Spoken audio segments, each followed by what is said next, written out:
ఐకాన్లో ఉందా? So day 8 day 8 first match Ireland versus ఓమన్.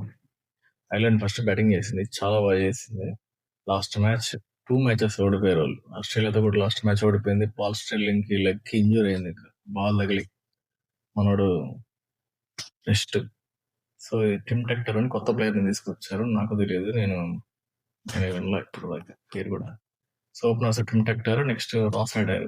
ఇద్దరు పెద్దగా ఆడలేదు. రాస్ హైడర్ 14 కొట్టాడు, అరౌండ్ 14 ఎంత కొట్టాడు. నెక్స్ట్ హ్యారీ టెక్టర్ వచ్చాడు, మనోడు కూడా 14 అరౌండ్ 14-15 కొట్టాడు, అవుట్ అయిపోయాడు. త్వరగా పడ్డాయి, ఫస్ట్ 3 వికెట్స్ త్వరగా పడ్డాయి. బౌలింగ్ బాగా వేసారు, బాగా వేస్తున్నారు, వికెట్స్ పడుతున్నాయి. ఈసారి కూడా తేడా కొడుతుందేమో ఐర్లాండ్ అనుకున్నాను. నెక్స్ట్ అప్పుడు వచ్చాడు captain Lorcan Tucker. Yes, captain, wicket keeper. మామూలుగా ఆడలే మ్యాచ్. 94 నాట్అవుట్. కొంచెం ఉంటే నీకు బాల్స్ సెంచరీ కూడా చేసిండేవాడు అసలు, చాలా బాగా ఆడాడు అసలు. నెక్స్ట్ కర్టిస్ క్యాంపర్ ఆల్రౌండర్, అతను కూడా ఎంతో 16 రన్స్ ఎంతో కొట్టాడు, అరౌండ్ 15+ కొట్టాడు. నెక్స్ట్ జీ డాక్రల్ డిలానీ కూడా 58 కొట్టాడు, బాగా ఆడాడు, హాఫ్ సెంచరీ, 58 కొట్టాడు తను కూడా. ఇక్కడితో బూస్ట్ అయింది కొంచెం స్కోరు. నెక్స్ట్ నీకు ఎండింగ్ లో జీ డిలానీ సారీ డాక్రల్ తను కూడా 35 అరౌండ్ 30+ కొట్టాడు స్కోరు. ఇక్కడితో నీకు పుష్ అయింది రన్స్ కూడా. నేను ఒక 180-190 కొడతాను అనుకున్నా, 235 వెళ్ళిపోయింది స్కోర్. టూ మచ్ అసలు, 200 దాటిపోయింది. నాకు తెలిసి ఇప్పటిదాకా టోర్నమెంట్ స్టార్ట్ అయిన కాడి నుంచి ఫస్ట్ మ్యాచ్ ఇదే అనుకుంటా. 200+ స్కోర్ పెట్టింది ఐర్లాండ్. అంటే నీకు కొంచెం బౌలింగ్ అవతల అపోనెంట్ టీం కొంచెం వీక్గా ఉంది కాబట్టి బాగా యూటిలైజ్ చేసుకున్నారు అని చెప్పుకోవాలి.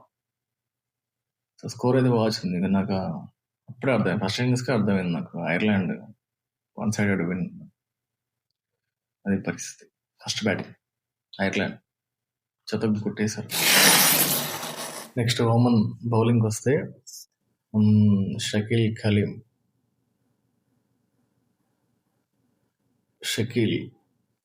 షకీల్ అహ్మద్ 3 వికెట్స్ తీశాడు. నెక్స్ట్ ఫైజల్ 1 తీశాడు. నెక్స్ట్ ఆమిర్ ఖలీం 1 తీశాడు. సో నీకు ఆడితో 5 వికెట్స్ పడ్డాయి. Next Jiten Ramanand last time వికెట్లు తీసాడు మ్యాచ్, ఈసారి వికెట్స్ తీయలేదు. అంతే, ఇంకెవరు పెద్దగా రన్స్ తక్కువ కూడా కాదు, అందరూ ఎక్కువ ఇచ్చారు రన్స్ కూడా. అందరూ ఎకానమీ ఎక్కువ ఉంది, చాలా వరకు నీకు బౌలర్స్ 30+ ఉన్నాయి ఎకానమీ, రన్స్ ఎక్కువ ఇచ్చేసారు. షకీల్ అహ్మద్ కూడా 3 వికెట్స్ తీసాడు అంతే. దట్స్ ఇట్ బౌలింగ్ వస్తే. నెక్స్ట్ ఓమన్ బ్యాటింగ్ వస్తే ఆల్రౌండర్ ఆమిర్ సలీం 1 వికెట్ తీసాడు. నెక్స్ట్ 50 కొట్టాడు, హాఫ్ సెంచరీ చేశాడు, బాగా ఆడాడు. Next Jatinder Singh opener, captain. Last match ఆడలేదు, ఈ మ్యాచ్ కూడా 7-8 రన్స్ కొట్టాడు అంతే. అసలు ఆ కెప్టెనే ఆడట్లేదు, మిగతా వాళ్ళు ఏం ఆడతారు. ఇంకా మనోడే ఆడినప్పుడు ఇంకా మిగతా వాళ్ళు కూడా అంత రిస్క్ చేయరు. అసలు ఆడరు, ఇంట్రెస్ట్ ఉంది. కెప్టెనే పట్టించుకోవట్లేదు అంటే ఇంకా ఏమో. ఓమన్ ఎలిమినేట్ అయిపోయింది. 3 మ్యాచ్లు ఆడితే 3 మ్యాచ్లు ఓడిపోయింది. So team eliminate. Next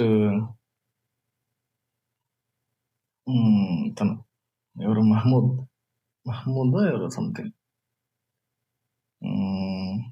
46 runs కొట్టాడు, రన్అట్ అయిపోయాడు. క్యాంపర్, నెక్స్ట్ హ్యారీ టెక్టర్, వీళ్ళు రన్అట్ చేశారు. మహమూద్ అనుకుంటా 46 రన్స్ కొట్టాడు, అరౌండ్. కొంచెం బాగానే ఆడుతున్నాడు కానీ కొంచెం రన్అట్ అయిపోయాడు. 2 రన్అట్లు వచ్చాయి.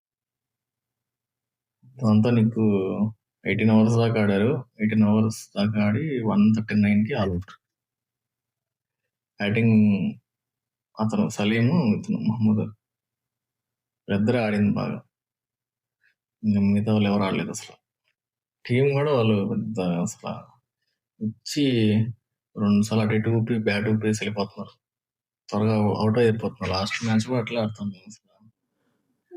మామూలుగా వీళ్ళు యూఏఈ టోర్నమెంట్లు పెడుతుంటే ఓమన్ బాగానే ఆడుతుంది. ఓమన్, యూఏఈ, ఇంకో టీం ఉందబ్బా, టీం గుర్తు అట్లా. వీళ్ళు బాగా ఆడతారు. కానీ ఇప్పుడు ఇలాంటి వాటిలో ఓడిపోతున్నాం అసలు. ఆడట్లా అసలు, కొంచెం హత్తు కూడా చూపించలేదు. నెక్స్ట్ ఐర్లాండ్ బౌలింగ్ వస్తే, బౌలింగ్ చాలా బాగా వేశారు.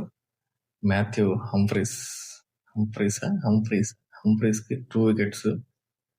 మన జీ డాక్టర్లో ఒక ఓవర్ వేసాడు, 1 వికెట్ తీసాడు. నెక్స్ట్ జాషువా లిటిల్కి 3 వికెట్స్ పడ్డాయి.